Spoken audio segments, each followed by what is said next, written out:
Shalom, shalom, nos bien-aimés dans le Seigneur. Aujourd'hui, nous sommes encore très heureux, ravis de joie pour vous rencontrer encore sur ces petits écrans. Vous parler de la part du Seigneur, vous exhorter, parce que la Bible dit « Exhortez-vous mutuellement ». Inclinons la tête, nous allons prier le Seigneur. Tendre Père, nous te disons merci parce que tu permets encore aujourd'hui que nous puissions encore, tu permets encore aujourd'hui à ce que nous puissions nous mettre devant ta présence pour implorer ta grâce sur nous et sur les auditeurs qui vont nous écouter. Accepte que tu rayonnes par ta lumière là où les ténèbres cherchent à régner. La Bible déclare que les ténèbres ne régneront pas pour toujours. Voilà pourquoi nous voulons témoigner encore une fois de plus pour ramener les gens des ténèbres à la lumière. Béni sois-tu le rocher d'âge, notre Dieu, au nom de Jésus-Christ. Amen. Mes chers amis, nous sommes heureux comme on le disait au départ. Aujourd'hui, nous allons continuer avec notre témoignage. La fois dernière, on avait parlé sur les signes sataniques. On avait essayé un peu d'expliquer quelques signes. On continue aujourd'hui avec les signes. C'est très important. Dieu sait que le diable est en train de malmener son peuple. Dieu sait que le diable est très rusé. C'est pourquoi nous vous ramenons encore aujourd'hui sur les signes. Et surtout, nous allons faire la lecture pour vous faire voir que même dans la Bible, Dieu a condamné les signes. Lisons d'abord les livres des psaumes. Psaume chapitre 74. 74, nous lisons le 4e verset.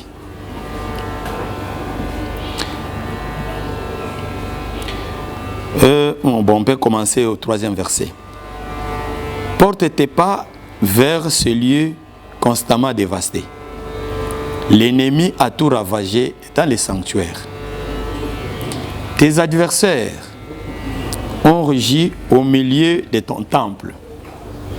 Ils ont établi pour signe leur signe. Ça, c'est le premier verset. Donc, dans les temples de Dieu, il y avait les signes de Dieu.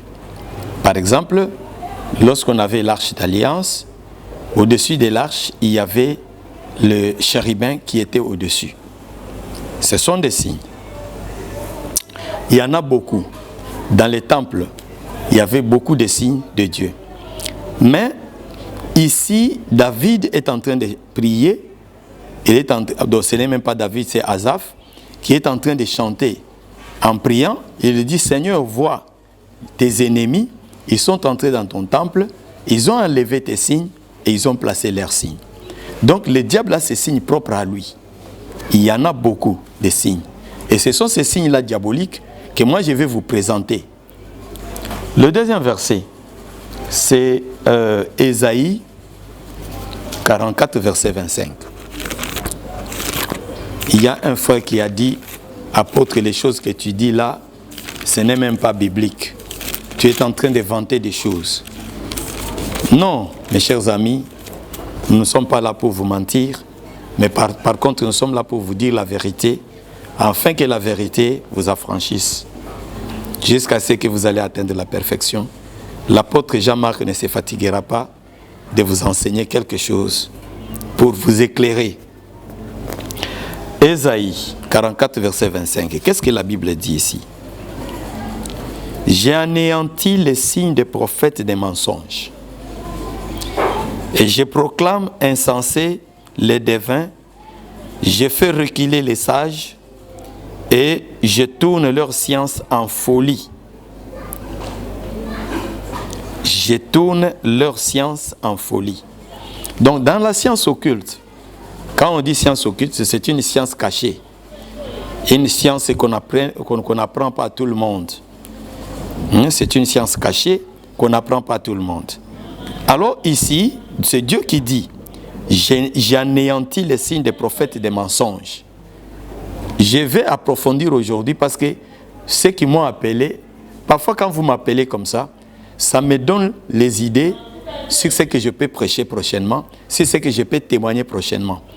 Le frère là dit, les choses que tu dis, frère, ce n'est pas vrai. Les signes là, ce n'est pas les signes sataniques. Mais comment si ces signes-là n'ont pas d'impact dans la vie d'une personne? Dieu peut dire tout simplement, j'anéantis les signes des prophètes des mensonges. Pourquoi Dieu dit qu'il va anéantir les signes? Et je proclame insensés les devins, et je fais reculer les sages. Et je tourne leur science en folie. Donc il y a la science satanique et la science de Dieu. Par exemple, je lis le 3e verset. Je parle toujours des signes.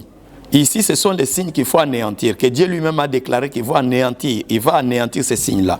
Pourquoi? Parce que ce sont des signes qui ont l'influence sur la vie des gens. Proverbe chapitre 6. Je vais m'arrêter là, ce qui concerne les signes. Je vous avais déjà lu Proverbe. Qu'est-ce que Proverbe dit?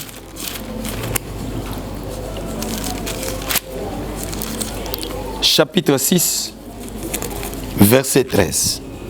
Écoutez. D'abord, le verset 12 dit ceci. L'homme pervers, l'homme inique, marche la fausseté dans la bouche. L'homme pervers, l'homme inique, marche avec la fausseté dans la bouche. Il cligne les yeux, parle aux pieds et fait des signes avec des doigts. Qui? L'homme pervers. Qui? L'homme inique. Lorsqu'on voit l'homme pervers, on voit l'homme inique, ce sont des agents de Satan. Les serviteurs de Satan. Ils font des signes avec les pieds. Ils font des signes avec les yeux. Ils font des signes avec les doigts. Vous comprenez un peu là? Alors, vous allez voir, je vais vous montrer un serviteur du diable qui fait les signes avec les doigts, des signes sataniques. Aujourd'hui, j'ai amené je me suis outillé très bien pour que personne ne dise, apôtre, ce que tu dis là n'est pas biblique. Voyez-moi ces messieurs ici. Nous venons de lire, on dit qu'ils font des signes avec les mains, avec les doigts. D'autres les font avec les pieds. D'autres les font avec les yeux. Il y a plusieurs signes. Mais regardez ces messieurs. Regardez sa main là. Vous voyez? C'est un signe. C'est un signe satanique. Là, il a présenté les cornes italiens. Les cornes italiens consistent à maudire, selon eux, à maudire les ennemis. C'est ça, cornes italiens. Attends, je vais vous montrer. Mon dessinateur, il avait mal dessiné. C'est ça, c'est le signe que je lui avais dit de dessiner, mais lui avait mal dessiné ça. Il y a les gens qui ont porté ça en forme de médailles. Des médailles en chaînette. Nous allons passer au tableau et je vous montrerai ça. Ça, c'est les signes. Voilà encore d'autres signes. Il y a plusieurs signes ici. Il y en a beaucoup. Tous ces signes. Tous ces signes que vous voyez. Ça, ce sont des signes des francs-maçons. Vous voyez? Des compacts et consorts. Ça, ce sont des signes de Maïkari, Sekai. Ça. Tu vois les mains là? Les gens là, la façon dont ils vous ont pointé les doigts, ce sont des signes sataniques. Ça, par exemple, c'est aussi des signes. Tout ça, ce sont des signes sataniques que vous voyez. C'est ces signes-ci que vous voyez, tous ces signes-ci, que Dieu est en train de dire que je vais les détruire. Hein, bien-aimé? Moi, je ne suis pas aventurier. Par contre, vous rendez un mauvais service, vous-même. Ça, par exemple, ici, c'est très clair. Ça, c'est la reine du ciel. Vous la voyez? Vous qui l'appelez Maria. Et ces signes-ci, c'est ça. Ce qui est dans mon tableau là. C'est ce qui est dans les banderoles plutôt. Ce qui est sur les banderoles. C'est ça. Il y a 12 étoiles. Si vous comptez, c'est 12. C'est les mêmes 12 étoiles là qu'il y a à la tête de soi-disant Marie. Mais ce n'est pas Marie, c'est Marie Mariguela. Ça, c'est les signes. Si vous voulez l'invoquer, à partir de ces signes, vous l'évoquez. D'ailleurs, il y a le médaille que les religieuses portent. Les religieuses appellent cette médaille. La médaille là, devant, c'est l'image de cette femme, de la reine du ciel. Et derrière, c'est cette signe. Elles portent ça. Elles appellent ça médaille miraculeuse de la Vierge Marie. Médaille miraculeuse de la Vierge Marie. Les choses que je dis sont des choses vraies. Si tu es un enfant de Dieu et que tu m'écoutes avec l'œil spirituel, tu dois te convertir. Tu es dans l'idolâtrie. C'est les signes toujours. Il y en a beaucoup. C'est toujours Marie. Vous voyez sa couronne. La couronne mystique de Marie Goué, c'est ça. La Marie que vous appelez Marie de Jésus, la mère de Jésus, ce n'est pas elle. Vous voyez sa couronne. C'est ça sa couronne. Et ça, c'est le pentacle.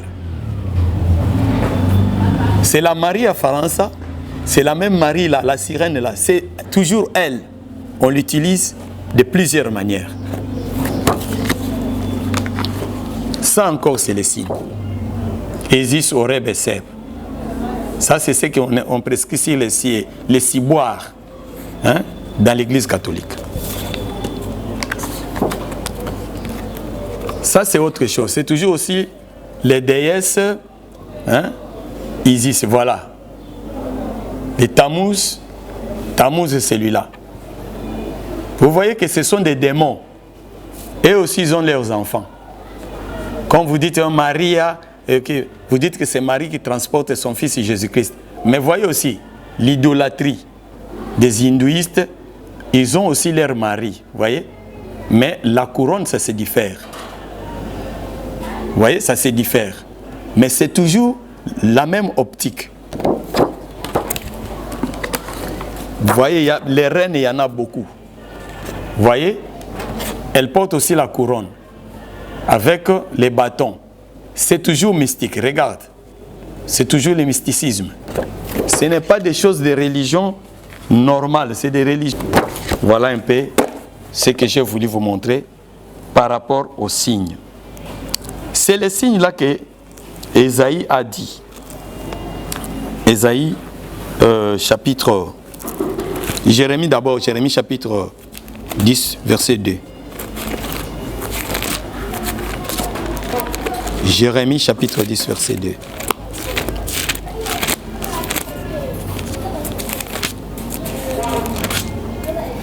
Ainsi parle l'Éternel. N'imitez pas la voix des nations et ne craignez pas les signes du ciel. Parce que les nations les craignent.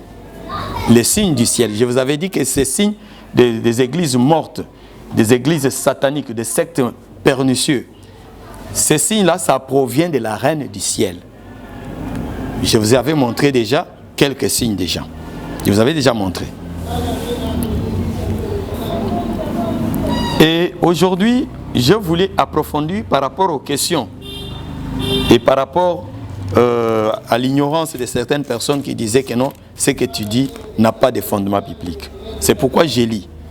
Ésaïe 2, qu'est-ce que la Bible nous dit au sujet toujours des signes?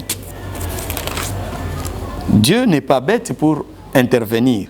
Dieu ne peut pas prophétiser dans la bouche des prophètes Ésaïe, par exemple, au sujet des signes, prophétiser dans la bouche de Jérémie, au sujet des signes, parler dans la bouche de David, dans sa prière, dans Psaume 74, verset 4, à propos des signes, si les signes n'ont pas d'impact ou d'influence sur la vie des gens. Les signes dont je parle ici, ce ne sont pas des signes de Dieu, mais les signes sataniques. Dieu a ses signes et Satan aussi a ses signes. Ésaïe chapitre 2, le verset 8, que dit la Bible. Le pays est rempli d'idoles. Ils se prosternent devant l'ouvrage de leurs mains, devant ce que leurs doigts ont fabriqué. Et le verset 20 dit ceci. En ces jours, les hommes jetteront leurs idoles d'argent et leurs idoles d'or. Voilà. Je disais, tout ça, ce sont des idoles. Les hommes ne sont pas appelés à faire l'idolâtrie. L'idolâtrie tue. L'idolâtrie amèneront les gens en enfer. Il ne faut pas s'agenouiller devant Marie. Il ne faut pas s'agenouiller devant n'importe quel saint. Il ne faut pas s'agenouiller, se placer devant la statue de Marie, commencer à dire « Je vous salue Marie, pleine de grâce », tout ça. Lorsque vous vous mettez devant la statuette, là, une représentation quelconque, Dieu n'est pas content. Dieu ne va pas vous acclamer. C'est l'idolâtrie. Même si vous prenez, par exemple, les médailles de Saint-Michel, de Saint-Antoine de Padoue, vous portez ça, soi-disant que c'est pour la protection. Mais c'est déjà l'idolâtrie. Car la Bible dit que c'est Dieu qui protège, c'est Dieu qui garde, c'est Dieu qui protège. Vous ne pouvez pas dire que non, quoi. Le fait de porter ça, ce n'est pas dire que nous l'adorons, mais non, mais vous placez déjà votre confiance à lui. Vous placez votre confiance à ces médailles-là. Vous placez votre confiance à ces statues-là. Vous placez votre confiance à quelque chose qu'on a scripté. C'est déjà un péché, selon la Bible. À moins que vous transformez votre Bible à vous. Mais c'est déjà l'idolâtrie que Dieu interdit. Voilà. Et si vous lisez Deutéronome chapitre 16, verset 21, et aussi Lévitique chapitre 26, premier verset, Dieu a dit, vous ne pouvez pas faire une statuette, que ce soit des choses qui sont au ciel, que ce soit des choses qui sont sur la terre. Scripter une chose comme ça et commencer à l'adorer. Commencer à prier. Saint-Michel, protège-moi, des choses comme ça. Ça ne peut pas se faire, c'est l'idolâtrie. On doit adorer le seul Dieu, créateur du ciel et de la terre. Elohim, le Dieu invisible, le Dieu qui est esprit. C'est ce que Jésus a dit. L'heure vient, il est déjà venu. Où les vrais adorateurs, parce qu'il y a des vrais adorateurs et il y a des faux adorateurs. Les vrais adorateurs adoreront les pères. Ils n'ont pas dit, ils adoreront Marie, ils adoreront Michael, archange, ils adoreront les saints. Adoreront les pères en esprit et en vérité. Jésus a déjà donné la voie. Mais pourquoi vous contredisez ce que Jésus a dit? Avec vos philosophies, vos sales philosophies. C'est des sales philosophies. Il ne faut pas adorer les idoles. Les idoles, Dieu a dit, il faut les brûler. Il ne faut même pas les considérer. Parce que ça n'apporte pas la vie. Maintenant, nous allons passer pour voir les pentacles là, devant. Nous allons partir devant notre banderole, que je vous explique comment j'utilisais le pentacle d'autres reines.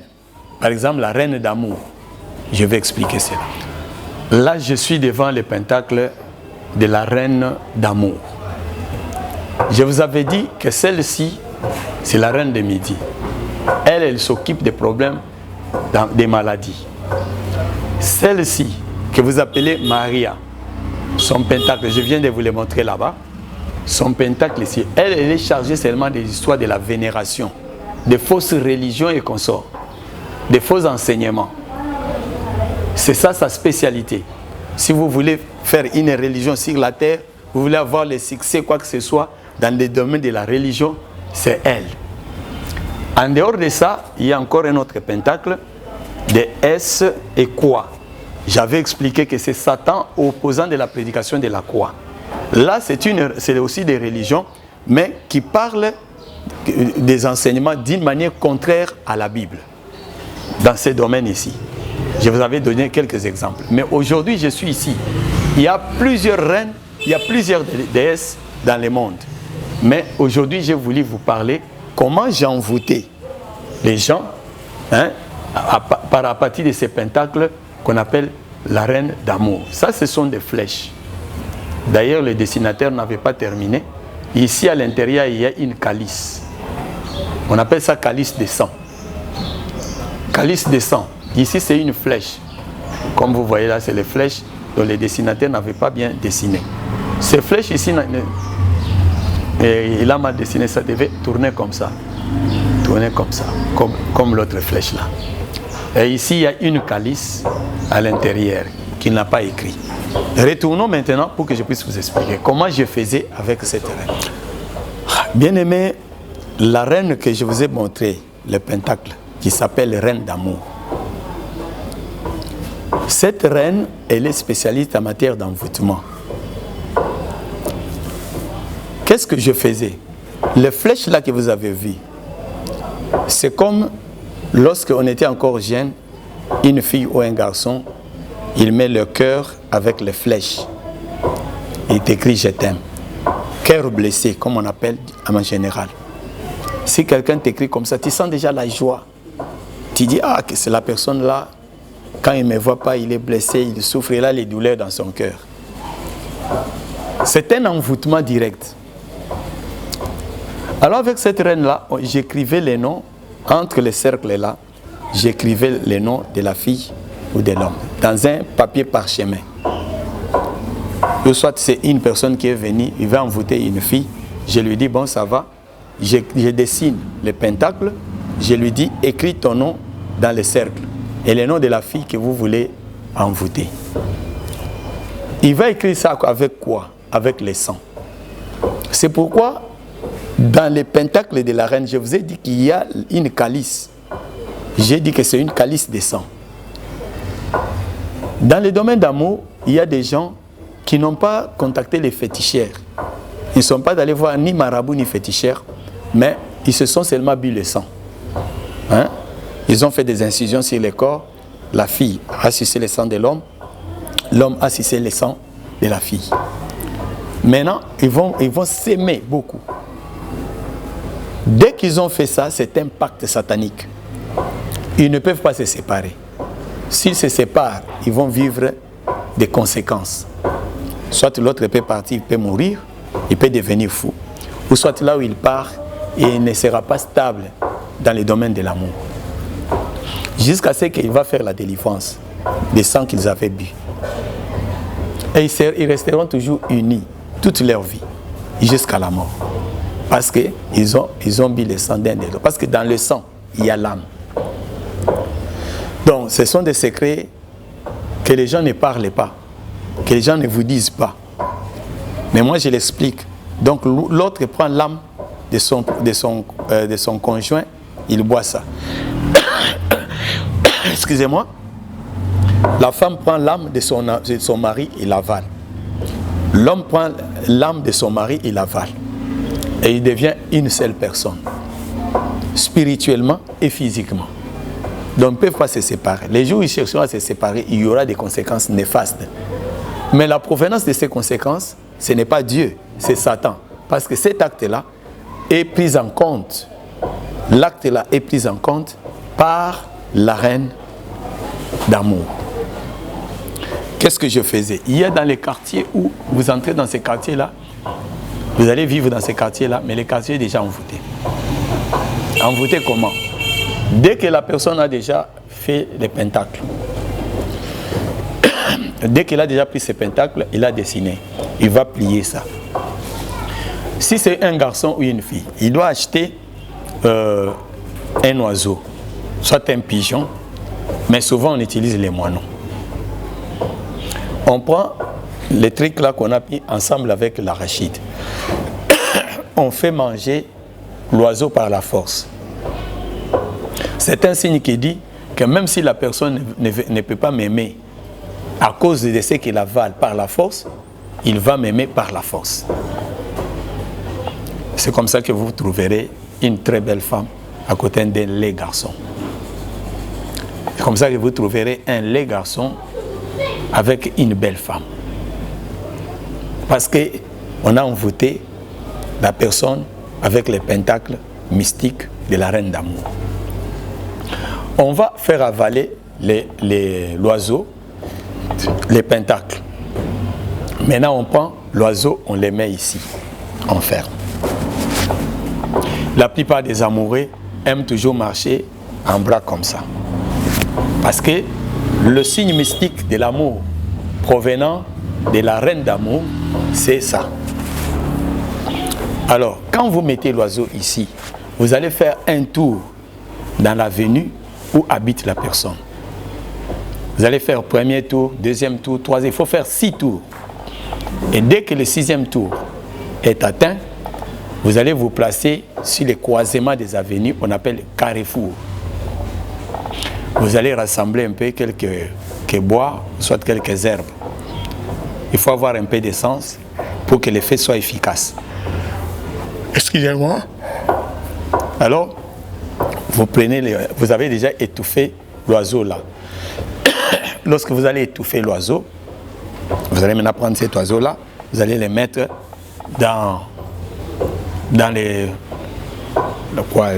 immondices là que tu as soutirés par-ci par-là dans les carrefours. Tu peux ramasser les bois, les feuilles, tout ça, ce sont les immondices, vous mettez là-bas. Maintenant, vous allez mettre l'essence et vous mettez le feu.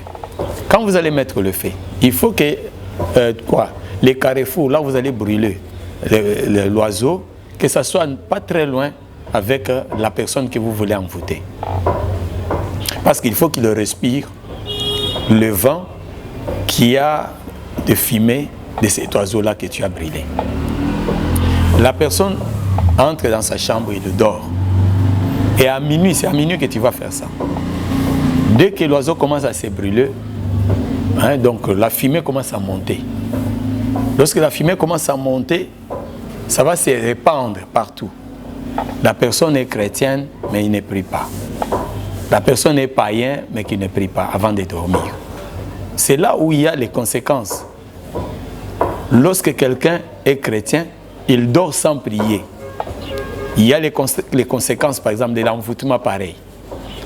Maintenant, la personne a brûlé parce qu'il a mis déjà les noms de la personne qu'il aime dans les pentacles et il a brûlé.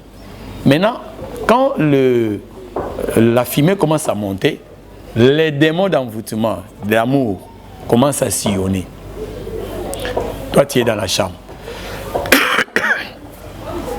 Tu dors, tu respires.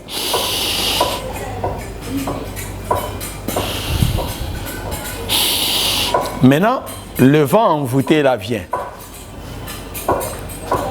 Avec la fumée. Tu respires. Qu'est-ce qui va entrer? C'est les démons là qui vont entrer au travers le souffle, les vents. Parce qu'on respire l'air. L'air que tu respires là est déjà envoûté avec la fumée. Quand tu respires, les démons là entrent à partir de l'année et pénètrent au fond de ton cœur.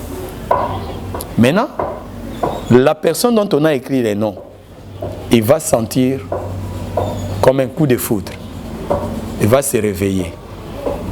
Maintenant, tout son désir sera de sortir dehors. Parce qu'il a l'intention de voir la personne qu'il a vue en vision. Ça sera comme une forme de vision comme ça, d'un songe comme ça.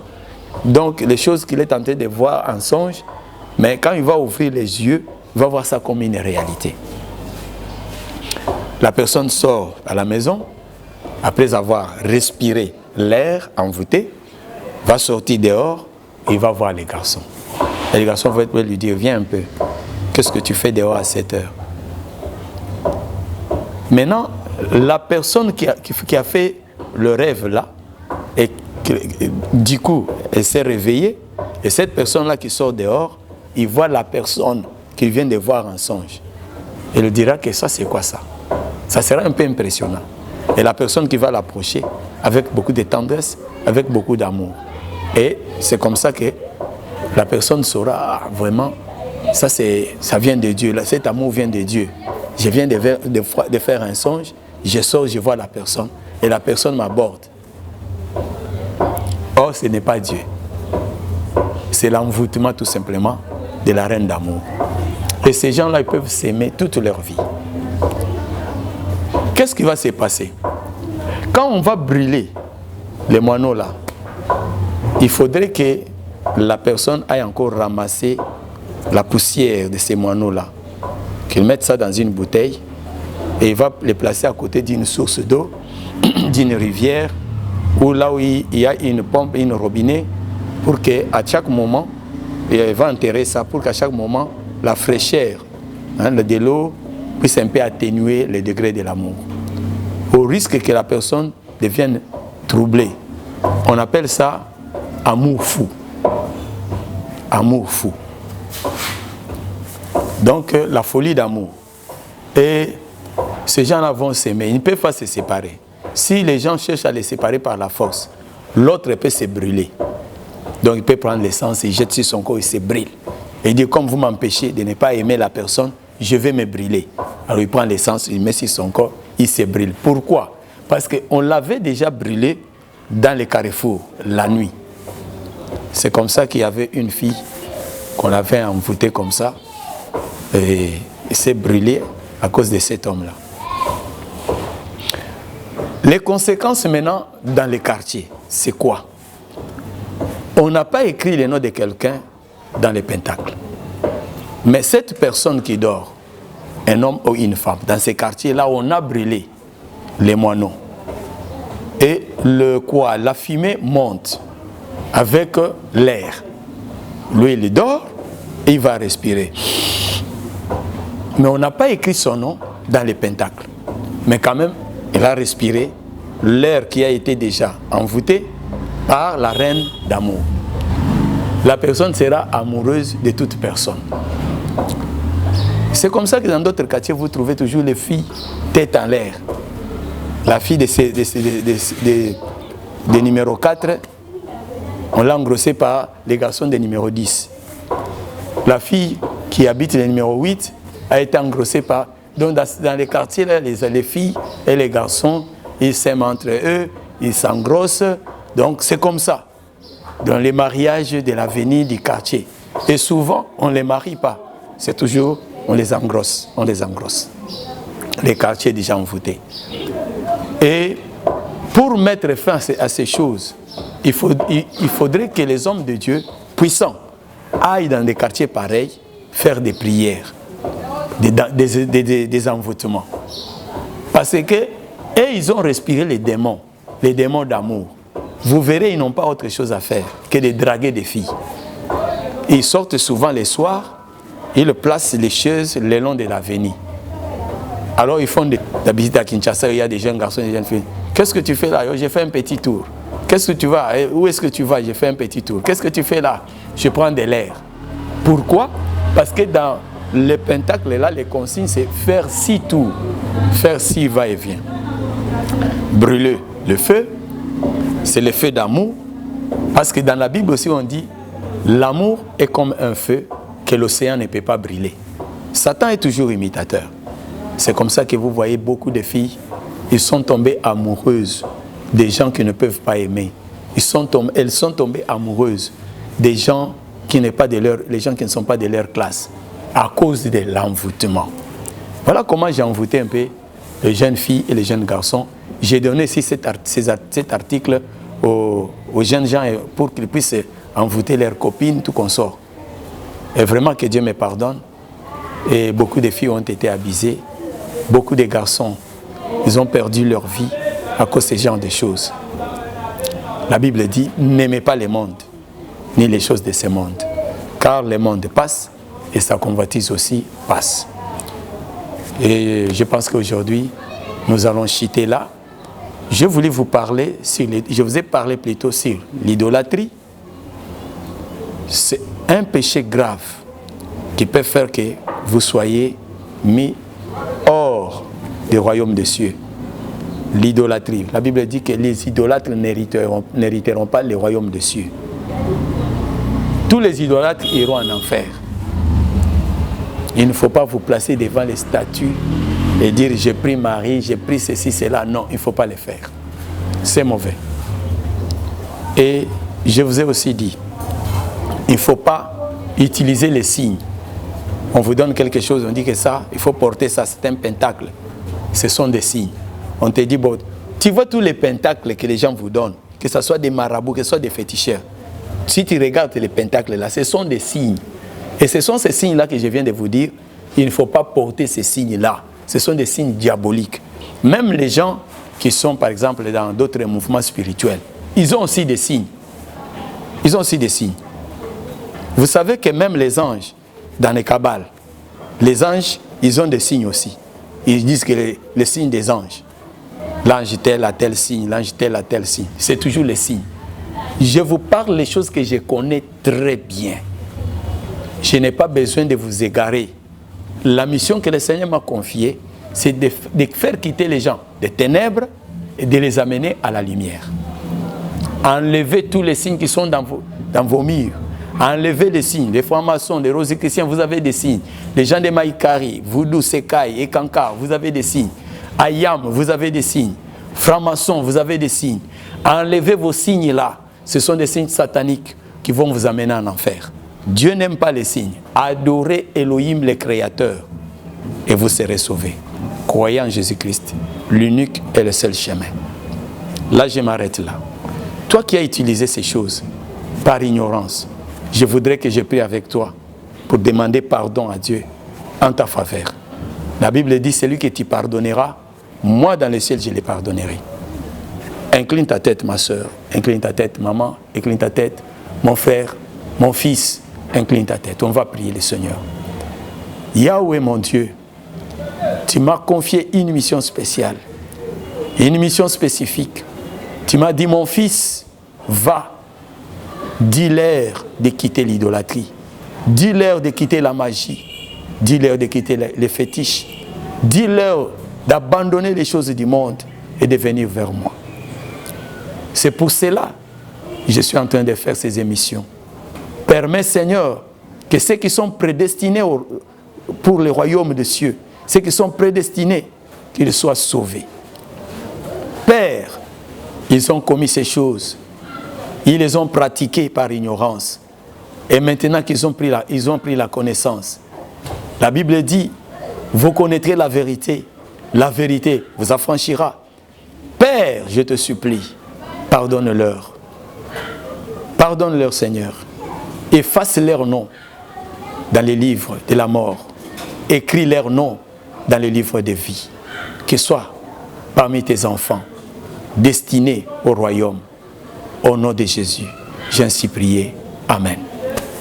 Je salue Maman Godembouyi. Je salue Papa Ernest. Je salue l'homme de Dieu, Papa Milin. Tous les hommes de Dieu, je vous aime. Révérend Ogui, je vous aime tous. Je demande votre appui. Votre appui dans la prière. Soutenez ces émissions. Spirituellement, priez pour nous. Nous attendons vos conseils. Prodiguez vos conseils. Participez aussi avec nous en partageant ces émissions avec les autres, en vous abonnant surtout aussi, pour que les chaînes puissent avancer et aller de l'avant. Nous avons besoin de cela. En faisant cela, vous participez à la mission que le Seigneur m'a confiée et vous faites partie des royaumes des cieux, ensemble avec moi, dans la même vision. Que Dieu vous bénisse. Bye bye.